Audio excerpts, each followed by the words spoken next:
सुंदरपुर गांव में श्यामलाल और मोहनलाल नाम के दो दोस्त रहा करते थे। श्यामलाल बहुत ही मेहनती था, लेकिन मोहनलाल आलस करके अपने खेतों में काम किया करता था।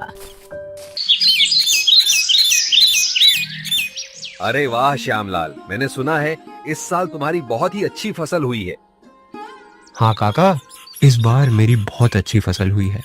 फसल बेचने पर मुझे बहुत अच्छा मुनाफा होगा। बेटा, तुम्हारे खेत में कुल कितनी बोरी फसल हुई है? काका, 5 एकड़ जमीन पर कुल 200 बोरी हुई है। ठीक है काका, चलो अब मैं चलता हूँ। मुझे आज अनाज को बेचने के लिए जाना है। ऐसा कहकर रामू वहां से चला जाता है।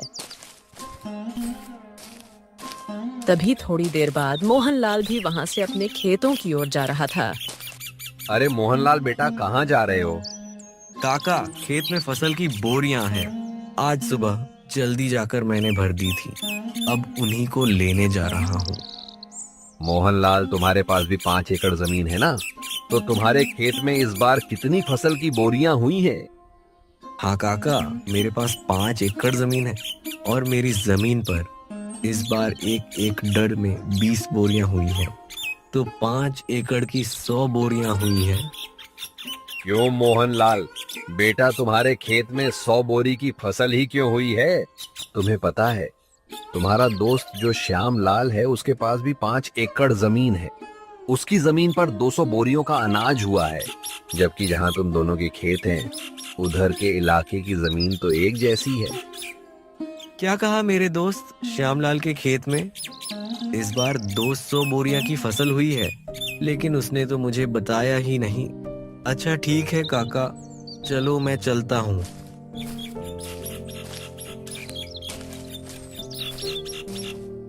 फिर शाम को मोहनलाल अपनी फसल बेचकर अपने घर लौट जाता है।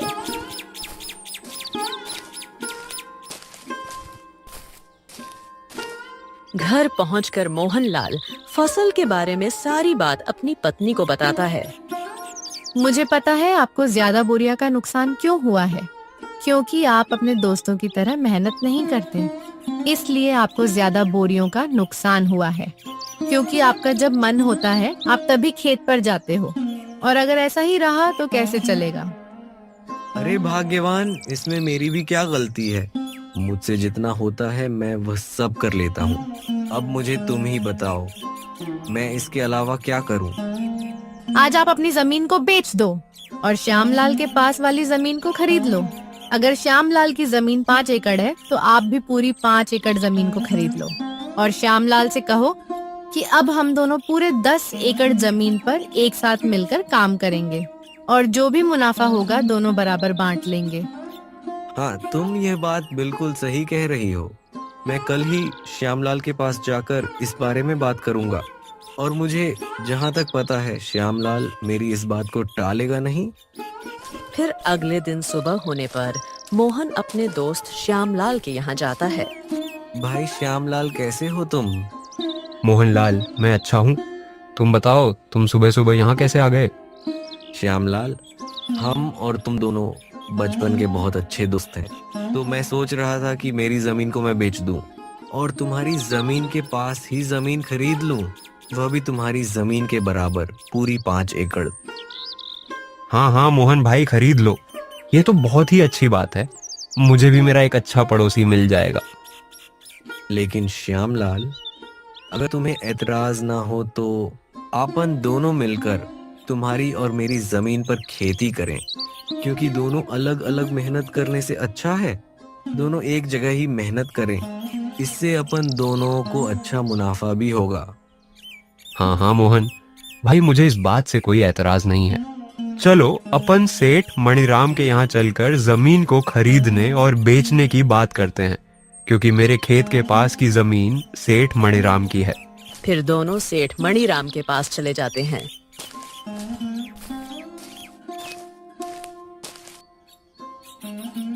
सेठ जी, श्यामलाल के पास वाली जो जमीन आपकी है, मुझे उस जमीन को खरीदना है। तो खरीद लो, हमने कब मना किया है। लेकिन जमीन खरीदने के लिए पैसे लेकर आए हो। दरअसल सेठ जी, बात ऐसी है कि मैं अपनी 5 एकड़ जमीन बेचना चाहता हूँ और श्यामलाल के पास वाली 5 एकड़ जमीन खरीदना चाहता हूँ। तो खरीद लो, मुझे कोई दिक्कत नहीं है, लेकिन मेरी जमीन के बदले मुझे तुम्हारी जमीन और 5,000 रुपए चाहिए। लेकिन सेठ जी, मेरी जमीन भी तो 5 एकड़ की है और आपकी जमीन भी तो 5 एकड़ की है, तो फिर आप मुझसे 5,000 क्यों मांग रहे हो? देखो भाई मोहन, जमीन की समय के हिसाब से कीमत होती है।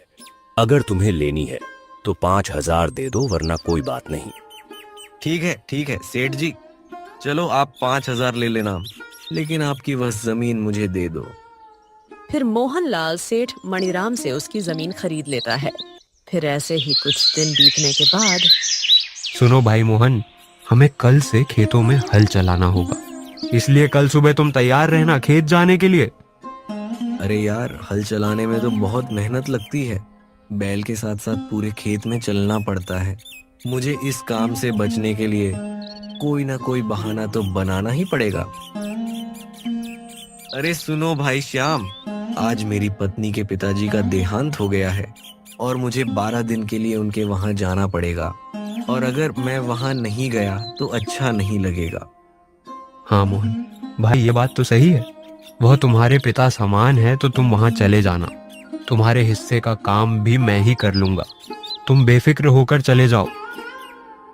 मुझे तो ऐसा लग रहा था कि तुम इस बात के लिए बिल्कुल नहीं मानोगे, पर तुम सच में मेरे बहुत अच्छे दोस्त हो। मैं 12 दिन बाद वापस आकर तुम्हारे साथ खेत में बहुत मेहनत करूंगा। फिर थोड़ी देर बाद महेश अपनी पत्नी के साथ उसके ससुराल चला जाता और इस बात से श्याम बहुत परेशान हो जाता है। सुनो जी, आप इतना परेशान क्यों नजर आ रहे हैं? क्या हुआ? क्या बात है? अरे कुछ नहीं मोहन, अपनी पत्नी के साथ उसके मायके गया है और खेत में बहुत काम पड़ा है। अरे तो आप परेशान मत होइए, वो जब तक नहीं आते मैं आपके साथ खेत में काम करवा दूंगी। फिर अगले ही दिन से श्यामलाल अपनी पत्नी राखी के साथ मिलकर हल चलाने का काम शुरू कर देता है। फिर कुछ दिन बीतने के बाद श्यामलाल मोहन की यहाँ जाता है। सुनो भाई मोहन, बारिश के दिन चालू हो गए हैं और थोड़ी थोड़ी बारिश भी आने लगी है, तो मैं सोच रहा हूँ अपन दोनों मिलकर बारिश के पानी के जाने के लिए रास्ता बना दें। अगर अपन पानी के जाने के लिए रास्ता बना देंगे तो अपने खेत में बारिश का पानी एक जगह जमा नहीं होगा। अरे लेकिन श्यामलाल भाई, मुझे आज बहुत जरूरी काम है। अरे क्या हुआ मोहन भाई, इस समय तुम्हें ऐसा कौन सा जरूरी काम आ गया? अरे हाँ, मैं तुम्हें बताना तो भूल ही गया था। मुझे तुम्हारी भाभी को लेकर शहर में डॉक्टर के यहाँ जाना है, क्योंकि 2-3 दिन से तुम्हारी भाभी की तबीयत बहुत खराब चल रही है। ठीक है मोहन, तुम चले जाना, मैं यहाँ का सारा कामकाज देख लूंगा। फिर महेश अपने मन में सोचता है, अरे वाह, ये तो मेरी इतनी जल्दी ही बात मान गया, मेरे हिस्से का काम भी करने के लिए तैयार हो गया। दोनों मिलकर खेती बाड़ी करेंगे। यह तरकीब मेरी बिल्कुल सही रही, नहीं तो मुझे अकेले ही खेत में इतना सारा काम करना पड़ता। क्या सोच रहे हो मोहन भाई? तुम चिंता मत करो, मैंने कहा ना, मैं यहाँ का सारा कामकाज देख लूंगा। तुम निश्चिंत हो कि भाभी को डॉक्टर को दिखा लाओ। वही तो मैं सोच रहा हूँ कि सारे कामकाज तुम्हारे ऊपर छोड़कर शहर जाना मुझे बिल्कुल अच्छा नहीं लग रहा, मगर क्या करूँ, जाना तो पड़ेगा ही। फिर मोहन अपनी पत्नी को लेकर शहर चला जाता है। वो दूसरी ओर श्यामलाल बारिश में भीगता हुआ अपने खेत में बारिश के पानी को जाने के लिए रास्ता बनाने लगता है। फिर रात होने पर सुनो जी, मुझे ऐसा लगता है जब अपने खेत में कोई काम नहीं होता है तो आपका दोस्त मोहनलाल घर पर ही रहता है, और जैसे ही आपको खेत में कोई काम होता है वह कोई ना कोई बहाना बना लेता है। मेरा शक बिल्कुल सही है, वह जानबूझकर बहाने बनाता है और शहर चला जाता है। यह तुम क्या बोल रही हो? तुम ऐसा बोलकर मेरे और मेरे दोस्त के बीच झगड़ा करवाना चाहती हो? वह मेरा बचपन का दोस्त है, वह मुझे कभी धोखा नहीं दे सकता।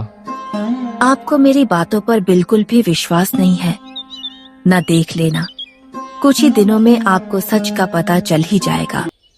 फिर ऐसे ही कुछ दिन बीतने के बाद फसल तैयार हो जाती है।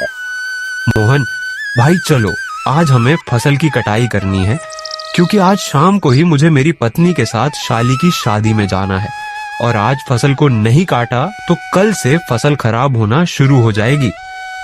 हाँ हाँ श्याम भाई, चलो आज अपन फसल को काटकर बोरियों में भर लेंगे। पूरी फसल को काटकर बोरियों में भर लेते हैं।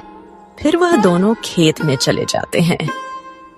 ठीक है मोहन भाई, अब अपन ने सारी फसल की बोरियां तो भर ली और अब शाम भी हो रही है, तो मैं साली की शादी में जाने के लिए निकल रहा हूँ। तुम इन अनाज की बोरियों को बैलगाड़ी में भरकर अपने घर ले जाना। जब मैं कल आऊंगा तो अपन इस अनाज को मंडी में बेच आएंगे। अरे भाई तुम चिंता मत करो, जब मुझे काम था तो सारा काम तुमने अकेले ही किया था, और अब तुम्हें काम है तो मैं सारा काम अकेले ही कर लूंगा। तुम इस बात की बिल्कुल भी चिंता मत करो, मैं इन बोरियों को बैलगाड़ी में भरकर घर ले जाऊंगा। फिर मोहन सारी फसल को बैलगाड़ी में भरकर घर ले आता है। सारी फसल को यहाँ क्यों लेकर आए हो? मंडी में बेचकर क्यों नहीं आए? वह क्या है ना, श्यामलाल उसकी साली की शादी में गया है और वह कल सुबह तक लौटेगा। उसके आने के बाद ही हम इन बोरियों को मंडी में बेचने आएंगे। चलो यह तो अच्छा है कि सारी बोरियां आप यहाँ लेकर आए हो। मेरे पास एक तरकीब है। बताओ बताओ क्या तरकीब है, और यहाँ फसल को लाना क्यों सही है? देखिए, आपका दोस्त कल सुबह तक नहीं आने वाला, और इतने में अपन इन सारी बोरियों को अपने घर के पीछे वाले कमरे में रख दे तो सारी फसल का पैसा केवल अपना होगा। हाँ यह बात तो तुम बिल्कुल सही कह रही हो, लेकिन अपन श्यामलाल को क्या बोलेंगे कि सारी फसल कहाँ गई? अरे इस बात की आप चिंता मत करो। कल सुबह जब आपका दोस्त फसल लेने के लिए आएगा तो बोल देना कि सारी बोरियां घर के बाहर ही रखी थी और पता नहीं यहाँ से कौन चुरा कर ले गया। बस इतना ही बोल देना। इसमें आपका दोस्त क्या ही कर पाएगा, वह कुछ नहीं बोलेगा। अरे वाह भाग्यवान, तुम कितनी अक्लमंद हो, तुम्हारा कितना दिमाग चलता है। मैं तो केवल खेत में काम करने से ही बच रहा था, और तुमने तो सारी फसल को ही अपना बना लिया। वाह भगवान वाह। आप इस काम में बिल्कुल भी देरी मत कीजिए। आप सारी बोरियों को बैलगाड़ी से उतारकर घर के बाहर ही रख दीजिए, ताकि गांव वाले भी देख सके कि बोरी आपने घर के बाहर रखी है। फिर रात होने पर अपन दोनों मिलकर बोरियों को छुपा देंगे। फिर रात होने पर दोनों पति पत्नी मिलकर सारी बोरियों को घर के पीछे वाले कमरे में छुपा देते। फिर अगले दिन सुबह होने पर श्यामलाल मोहनलाल की यहाँ आता है। अरे मोहनलाल भाई, तुमने सारी बोरियां कहाँ पर रखी है? चलो आज अपन उनको मंडी में बेच आते हैं। हाँ हाँ श्यामलाल भाई चलो। फिर वो दोनों घर के बाहर जाते हैं। अरे बाप रे, मैंने अनाज की सारी बोरियां तो यहीं रखी थी, कहाँ गई बोरियां? अरे मोहन लाल भाई, तुम ये क्या बोल रहे हो? कहाँ है सारी बोरियां? मुझे नहीं पता, मैंने सारी बोरियां कल शाम को यहीं लाकर रखी थी। मैंने सोचा था कि यहीं से सारी बोरियां उठाकर अपन मंडी में बेच आएंगे, लेकिन अब क्या करेंगे, अपनी सारी बोरियां तो चोरी हो गई। क्या अपनी सारी अनाज की बोरियां चोरी हो गई? हाँ, यह चोरों का ही काम है, नहीं तो यहाँ पर रखी हुई बोरियां भला कौन लेकर जाएगा? मोह भाई, तुमने यह क्या किया? पूरे 6 महीने की मेहनत को तुमने चोरों के हाथों में सौंप दिया। मुझे तुमसे ये उम्मीद नहीं थी। अरे श्याम भाई, यह तुम क्या बोल रहे हो? तुम तो ऐसे बोल रहे हो जैसे उस फसल में तुम्हारे अकेले का ही हिस्सा था, और मैंने चोरों को जानबूझकर वह बोरियां हाथ में दे दी। उस फसल में मेरा भी तो हिस्सा था, नुकसान मेरा भी तो हुआ है। हाँ, यह बात भी बिल्कुल सही है। चोर अपने दोनों का ही हिस्सा लेकर गए हैं। अपन दोनों को ही बहुत बड़ा भारी नुकसान हुआ है। चलो ठीक है, अब मैं अपने घर चलता हूँ। ऐसा कहकर श्याम वहाँ से अपने घर चला जाता है और घर जाकर चुपचाप बैठ जाता है। क्या हुआ जी, आप इतने उदास क्यों नजर आ रहे हो? क्या बताऊं मैं तुम्हें? फिर श्याम अपनी पत्नी को सारी बात बता देता है। अरे तो कोई बात नहीं, आप चिंता मत कीजिए। अभी खेत में काम करने के लिए काफी समय है। जब तक आप अपने घर के बाहर वाले आंगन में सब्जियां लगाकर उन्हें बेचने का काम चालू कर दो। हाँ, तुम यह बात बिल्कुल सही कह रही हो। मैं अब ऐसे ही हाथ पर हाथ धरा बैठा रहूंगा। घर बैठे रहने से कौन सा मुझे बैठे बैठे पैसा मिल जाएगा। फिर श्याम सब्जियां लगाने के लिए अपने घर के बाहर के आंगन में खुदाई करने लगता है। तभी खुदाई करते करते उसे एक मटका दिखाई देता। अरे, ये तो सोने चांदी से भरा हुआ मटका है। ये तो मेरा अच्छा भाग्य है। अगर मेरी फसल चोरी नहीं होती तो मैं कभी यहाँ सब्जियां नहीं लगाता और ना ही यहाँ जमीन पर खुदाई करता। अगर इसमें से एक सोने का सिक्का भी बेच दिया तो मेरी फसल के बराबर मुझे पैसे मिल जाएंगे। फिर श्यामलाल अंदर जाकर सारी बात अपनी पत्नी को बता देता है। यह सब भगवान की ही कृपा है, क्योंकि आप बहुत मेहनती इंसान हो। मेहनत का फल हमेशा मिलता ही मिलता है। और उधर दूसरी ओर मोहनलाल। सुनो जी, आज रात को अपन इस फसल को मेरे भाई के यहाँ ले जाएंगे और रात में वहीं रुक जाएंगे। फिर कल सुबह इस फसल को शहर में ही बेच देंगे। हाँ हाँ, तुम बिल्कुल सही कह रही हो, अपन ऐसा ही करेंगे। फिर रात होने पर मोहन और उसकी पत्नी दोनों उस कमरे में जाते हैं तो देखते हैं उनकी सारी फसल की बोरियां खराब हो चुकी हैं। अरे, ये क्या हो गया? अपन ने इनको यहाँ छुपाने से पहले यह तो सोचा ही नहीं कि अगर फसल को थोड़ी भी हवा नहीं मिलेगी तो सारी फसल खराब हो जाएगी। ये सब तुम्हारी वजह से हुआ है। जो अपन को अपने हिस्से में मिलने वाला था, अब तो वह भी नहीं मिलेगा, चला गया। अब अपने हाथ से सब कुछ। अब क्या करेंगे अपन दोनों? हमारा सब बर्बाद हो गया।